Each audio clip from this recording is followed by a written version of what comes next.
तो गाउस का प्रमेय यह है कि किसी बंद पृष्ठ, ये क्या है, बंद पृष्ठ, किसी बंद पृष्ठ से गुजरने वाले विद्युत फ्लक्स का मान, किसका मान, उसमें उपस्थित कुल आवेश का 1/ε0 गुना होता है।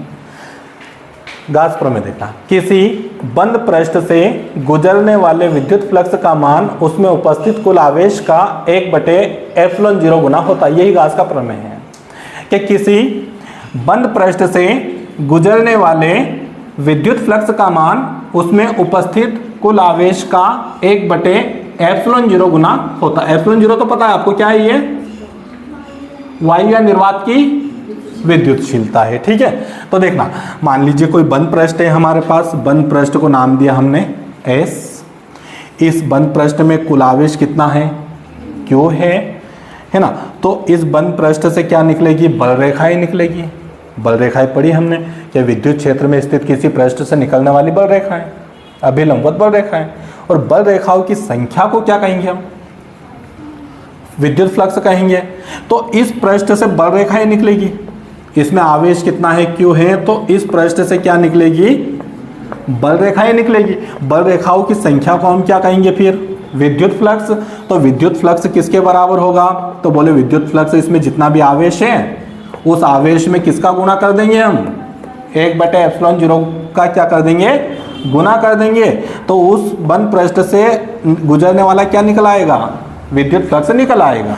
तो क्या है प्रमेय, पहले तो किसी बंद पृष्ठ से गुजरने वाले काय का मान, विद्युत फ्लक्स का मान उसमें उपस्थित कुल आवेश का 1/ε0 गुना होता है। यही गाउस का क्या है, प्रमेय। देखना इधर, माना किसी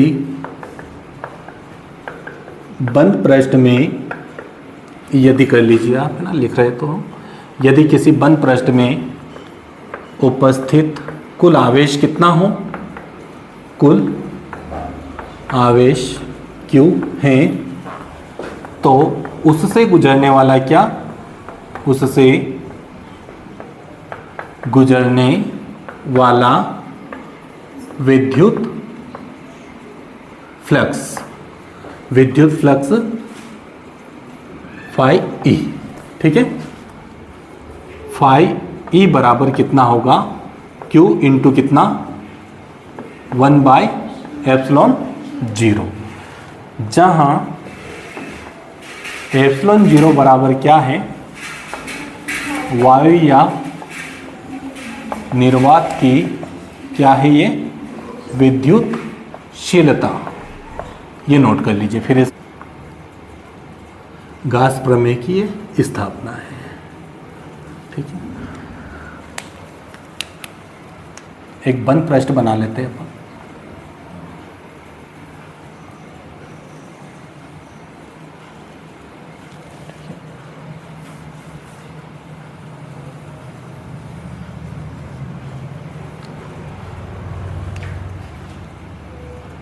माना एक बंद पृष्ठ कौन सा है, तो बंद पृष्ठ को नाम दिया अपन ने क्या, एस। माना एक बंद पृष्ठ कौन सा है, एस है, ठीक है।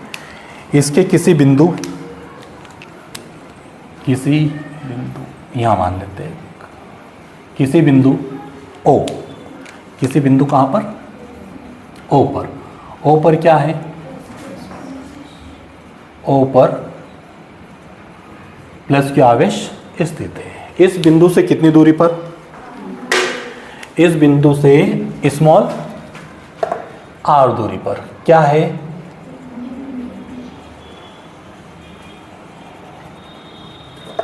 स्मॉल r दूरी पर, है ना।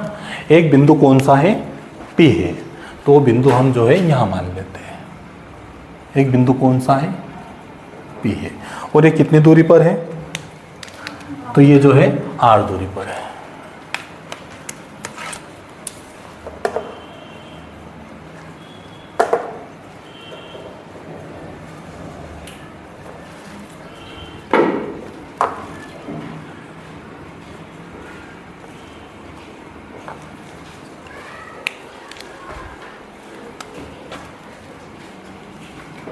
ये बिंदु P है, ये O है, O पर क्या है प्लस क्या आवेश है और कितनी दूरी है r दूरी पर एक बिंदु कौन सा है P है।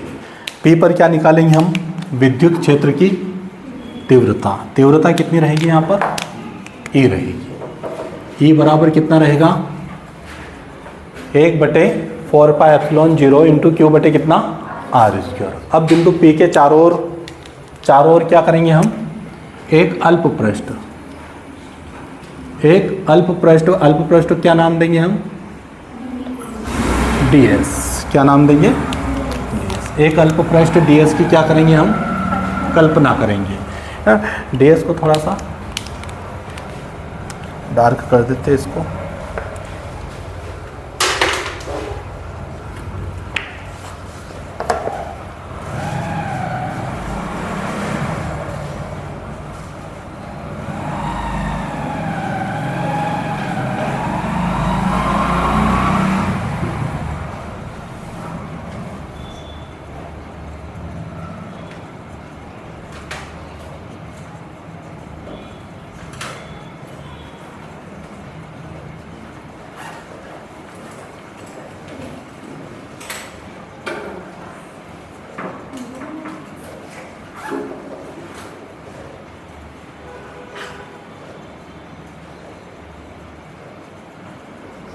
एक अल्प पृष्ठ ds की क्या कर दी हमने कल्पना कर दी। ठीक है, अब कल्पना करते हैं तो इससे क्या निकलेगा फिर विद्युत फ्लक्स कितना निकलेगा कितना d फाई बराबर कितना EDS cos थीटा। ठीक है, फिर जो भी हुआ यहाँ पर अब इस पृष्ठ ds के द्वारा कहाँ पर बिंदु O पर क्या बनेगा आप कौन सा कोण घन कोण, नाम याद होना चाहिए ना घन कोण। तो ये यहाँ पर जो कोण बनेगा ये कौन सा बनेगा कितना d ओमेगा, कितना d ओमेगा। ठीक है, तो ये इसका डायग्राम है। और एक और रह गया है क्या अभिलंब पृष्ठ ds की क्या अभिलंब ना पृष्ठ ds की अभिलंब कितनी अभिलंब n। अब इसमें थीटा और बनाना है। यहाँ पर ये बिंदु कौन सा P है यहाँ पर, और ये जो कोण बनेगा अब यहाँ पर ये कोण कितना बनेगा, ये कोण रहेगा कितना थीटा। ठीक है, थीटा।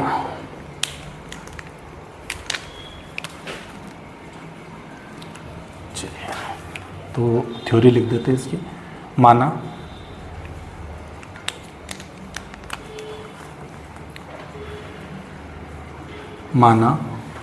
एक बंद पृष्ठ कौन सा है एस है। अभी बाद में बनाना ना, समझ लो एक बार और। बंद पृष्ठ कौन सा है एस है। इसके किसी बिंदु कहाँ पर ओ पर क्या है प्लस क्यू आवेश स्थित हैं।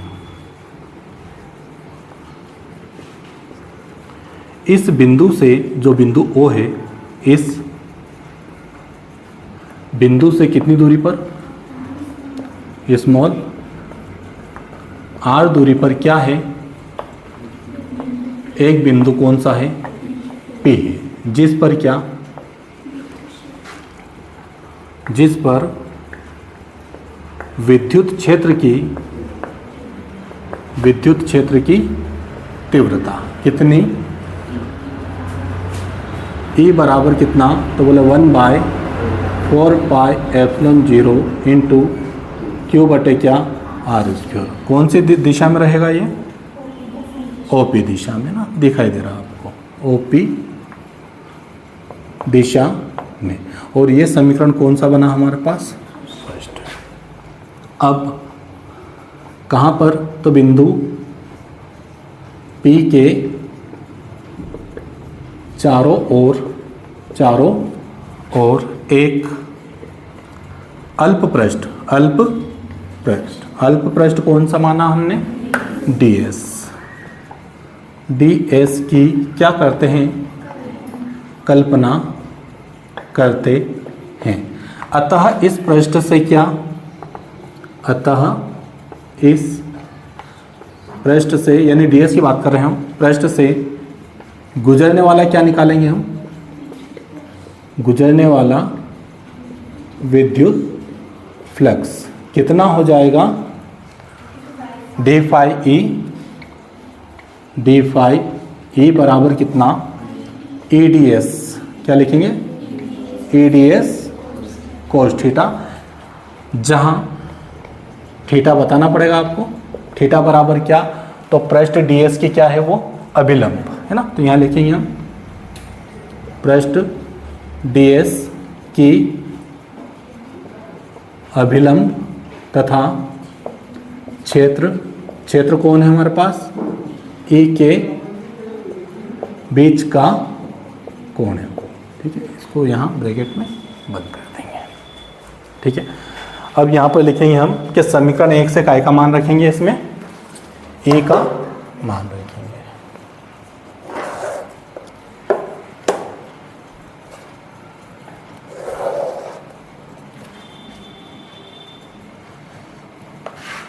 तथा क्षेत्र ए के बीच का कोण। क्या लिखें यहाँ पर? समीकरण किससे? अब 1 से किसका मान रखना है? ई का मान रखने पर, ई का मान रखेंगे हम तो क्या आ जाएगा यहाँ पर? डी फाई ई बराबर क्या? डी फाई चल रहा है ना, डी फाई ई। ये देखिए यहाँ पर डी फाई ई बराबर ई का मान कितना हमारे पास में? तो यहाँ लिख देते हैं ई का मान हम 1/4 पाई एप्सिलॉन 0 इंटू क्यू बटे कितना? इंटू में कौन है अब? ds cos theta. तो इंटू में लिखा हमने ds कोस थीटा। अब इसको जमाना था हमें, कैसे जमाएंगे? डी फाई ई बराबर क्या लिखेंगे हम? क्यू को यहाँ लिखेंगे क्यू बटे कितना? इंटू में क्या लिखेंगे हम? ds कोस थीटा बटे में क्या लिखेंगे? अब इसके बारे में लिखना पड़ेगा हमें कि जहाँ ds कोस थीटा बटे क्या? आर स्क्वायर बराबर किसके? डी ओमेगा के। क्या लिखेंगे हम? पृष्ठ किसके द्वारा? ds के द्वारा। कहाँ पर बना है? बिंदु O पर बना क्या है वो? बना घन कोण है। किसके द्वारा बना है वो? पृष्ठ ds के द्वारा। कहाँ पर बना है? बिंदु O पर बना घन कोण है वो। ठीक है, तो यहाँ पर लिखेंगे हम अब डी फाई ई बराबर लिखेंगे Q by 4 pi epsilon 0 into कितना लिखेंगे? अब इसकी जगह पे कितना लिखना होगा आपको? डी ओमेगा लिखना होगा। अब ये बना समीकरण नंबर कौन सा? अब 2। अब यदि संपूर्ण बंद पृष्ठ से, संपूर्ण बंद पृष्ठ एस से गुजरने वाला विद्युत फ्लक्स कितना हो? विद्युत फ्लक्स कितना हो? टोटल कितना? फाई ई है। तो कितना क्या लिखेंगे हम? फाई ई बराबर कितना लिखेंगे? समाकलन डी फाई ई, ये वाला है ना, समाकलन कितना? D phi E. अब समीकरण कैसे करना है आपको? समीकरण 2 से, ये 2 यहाँ पर, इसका ही डी फाई का मान रख देते हैं बस हम। तो यहाँ पर बनेगा हमारे पास अब फाई ई बराबर समाकलन के अंदर क्यू बटे कितना? ये वाला मान क्यू बटे इंटू कितना? अब क्या करेंगे यहाँ से हम? हाँ, इनको समाकलन से बाहर करेंगे, किसको? क्यू बटे, और समाकलन के अंदर किसको बचाएंगे हम? यहाँ लिख देंगे हम कि परंतु संपूर्ण पृष्ठ के द्वारा बना घन कोण कितना होता है, समाकलन डी ओमेगा बराबर कितना 4 पाई होता है। तो ये हो जाएगा यहाँ पर फाइव, ये एक काम करो, ये भी मत लिखो, डायरेक्ट लिख दो घन कोण कितना 4 पाई है ना। तो मतलब इसका मान है वो 4 पाई। तो यहाँ पर हो जाएगा हमारे पास क्यू बटे कितना 4 पाई एप्सिलॉन 0 इंटू कितना 4 पाई। 4 पाई से 4 पाई क्या हुआ, कैंसिल हुआ। हमारे पास बचा है अब क्यू बटे कितना बचा एप्सिलॉन 0, या करके लिखेंगे हम इसको कि फाइव ए बराबर क्यू इंटू 1 बाय एप्सिलॉन 0 है ना, जैसा उसने पूछा उस टाइप से लिख देंगे बस। और यही क्या है, यही गॉस का क्या है, ये गॉस प्रमेय नोट